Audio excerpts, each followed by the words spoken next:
Hey, True Believers, England Teen here with I don't know if I want to say another top 10 comic books sold to readers. I don't even know if I want that as the title. If you think of a better title, by all means, put it in the comments below.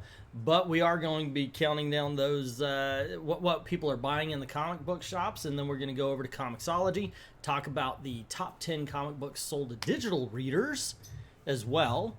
And so, hey, there you go. Now, this is from Bleeding Cool. By all means, take it with a grain of salt if you need to. Otherwise, just kick back, relax, and let's get this party started.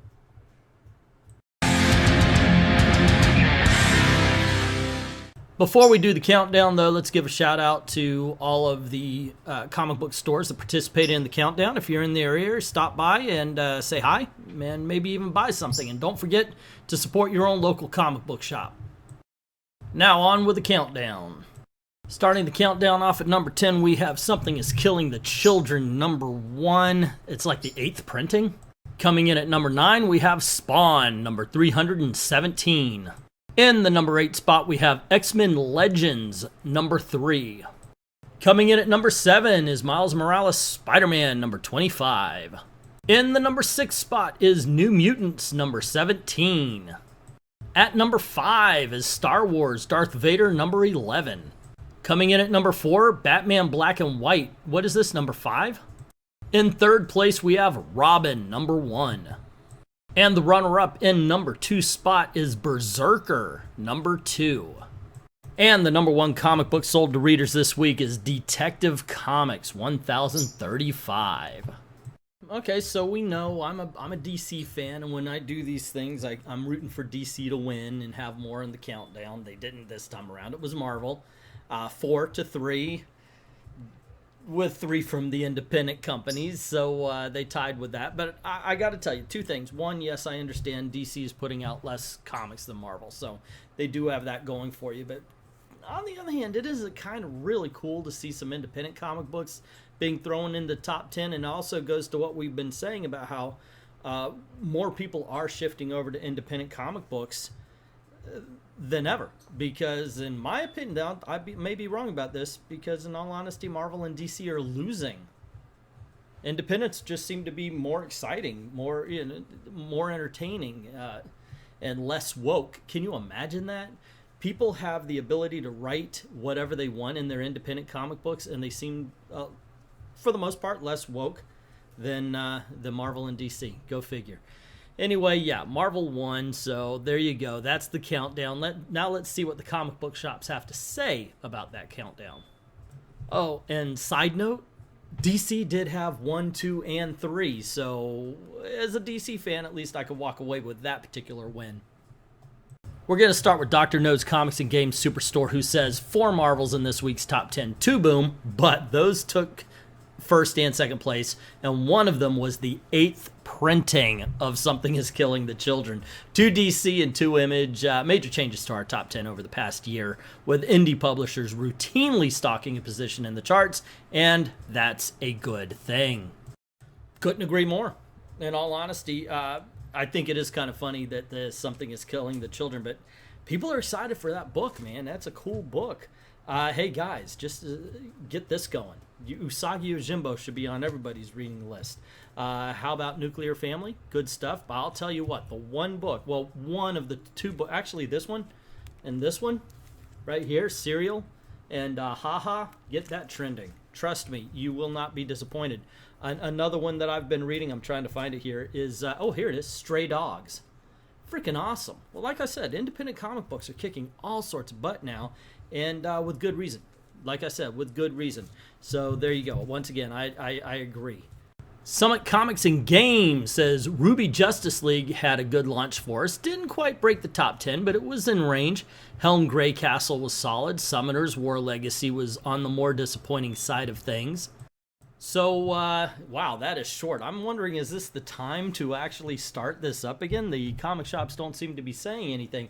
Unfortunately, I haven't read any of those books. I do have the Ruby Justice League because they're like 99 cents a chapter or something, and I would buy them, but I haven't read them. I don't know what a Ruby is, or even if I'm saying it's like Ruby, RWBY. I hope it's Ruby. Anyway, I have no idea what it is. I know you manga fans and all that could probably tell me in the comments below, so go on ahead. And as a matter of fact, I'm not a manga reader, so you can recommend me all the manga you want as well. Anyway, yeah, I once again have nothing to say about the books themselves, so let's move on to the next comment. From Graham Cracker Comics says, Berserker #2 was clearly the winner this week, and Boom Studios' promotion with giving away Something is Killing the Children #1 8th printing was an awesome added bonus. Hopefully, we see many people try one of the best books on the market right now after reading their free copy of Something is Killing the Children #1. Batman Fortnite 0.1 was back in the top 5 as we ordered extremely heavy. Love seeing all the new faces coming in for it still. So I guess I'm gonna boomer all over the place. So I've never played Fortnite. That being said, I'm kind of a little miffed. I didn't get my copy of Something is Killing the Children #1 8th printing free. That being said, congratulations to those who did. You are going to be reading one hell of a great comic, and that's a good thing. Let's get the new readers in. I understand on the speculator market it's going crazy, and people are going to be selling it for a gajillion dollars. But hey, it's good to get new readers in there. Okay, so let's go on. From Sailfish Comics in Greensboro, saying Berserker 2 was the star pupil for the week, with the Batman books very close behind it. Robin had a strong debut for good reason, as the art and story were top-notch. That's good to hear. Good to hear, good to know, because I should have my Robin review out tomorrow. I'm going to read it tonight, so I'm very looking forward to doing that now. DC has not been thrilling me with this infinite loss of focus, whatever they call it.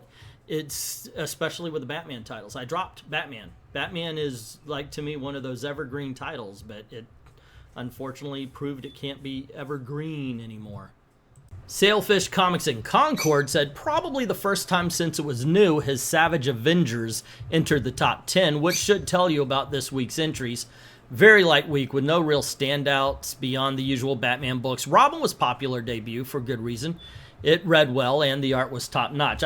I think the same writer wrote both entries for this one. It just kind of bleeds over that way, right? It's almost the same damn thing said, but okay, so maybe both stores in different areas are doing the same business. Who am I to say that's not happening? All right, let's move on. From Rodman Comics, solid comic week. Berserker 2 took the top spot, nothing much to report. Maybe this was the wrong time to start this back up. Holy crap. That guy said literally nothing. Berserker 2's the story, man. That's the story that's going on. It's waiting for me at the comic shop. I got something different this week, so I didn't buy any new books this week. I just bought back issues, as Eric Breen usually says. Buy back issues. Alrighty, gang. So there you go. That's what they have to say about it. Let's go on over to Comixology, world's largest digital comic book shop, and check out what the digital comic book readers have been buying and made in the top 10. Whoops, another side note. When I was putting this together, I did notice that they were having a huge sale on Star Wars graphic novels, omnibuses, and so forth and so on. So the top 10 had a lot of those in it. I don't count those. This is all about the new books. So even though this is the top 10 new books, not all of these books were in the top 10. And there you go. That's the little disclaimer. Let's move on. Starting the digital countdown out at number 10, we have Beta Ray Bill, number 2. At number 9, we have Fantastic Four, number 31. In the 8th spot is Teen Titans Academy, number 2. At number 7, we have Critical Role, Vax Machina Origins, Volume 3, Issue 2. Coming in at number 6 is Action Comics, number 1030. At number 5, we have Cable, number 10. Coming in at number 4 is Detective Comics 1035. In 3rd place is Robin, number 1. In the runner-up position at number 2 is New Mutants, number 17. And in the number 1 spot is one of Marvel's only really good titles, Star Wars Darth Vader, number 11. Well, DC lost the top 10 this time, and always they can. So it was 5 Marvel, 4 DC, and it looks like only 1 independent comic book, the Critical Role, Vox Machina. Wow. I kind of thought digitally independents would do better, you know, because you would, I don't know why I would think that. But I do like to expand things. Like, what if we went out to number 20 and see how it goes? Now, usually, though, Marvel owns that back half. They always have.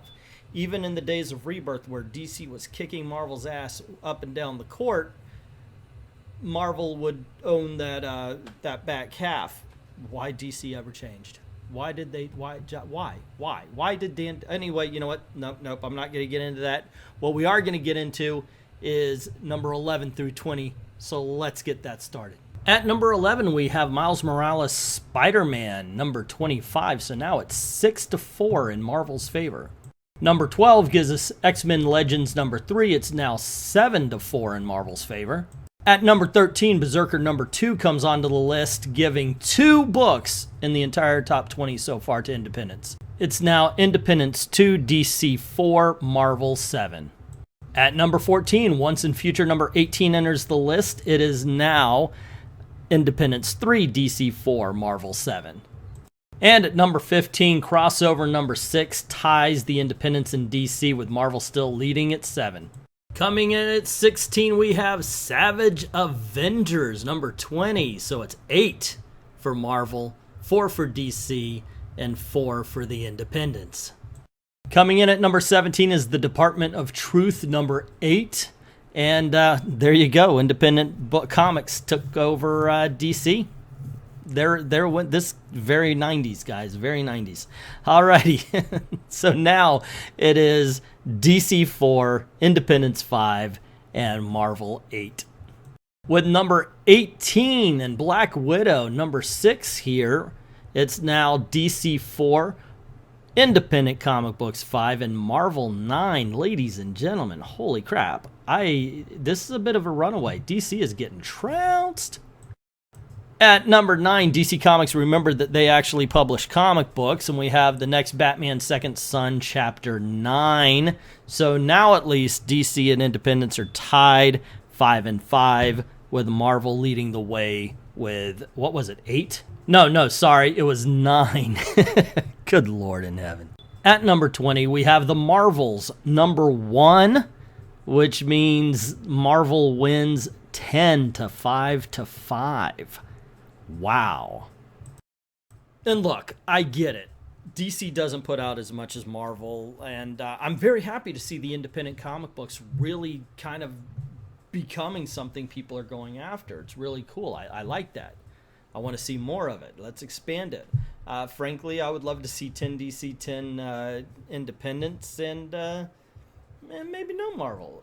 Daredevil. Daredevil deserves to be in the countdown when it comes out. So does Iron Fist, actually.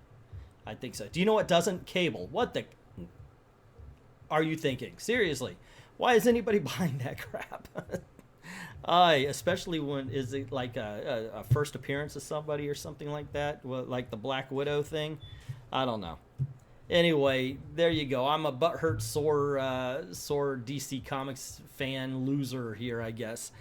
Let me know what you think in the comments below. Don't forget to click like, share, subscribe. You know the drill. If you haven't done it already, go on over to Patreon or Ko-Fi. Drop $1 in the till. It's a little tip jar. Help us make videos for you. And basically help me keep the lights on at the house. I certainly appreciate it. And to everyone, to all of the true believers, thank you very, very much for watching.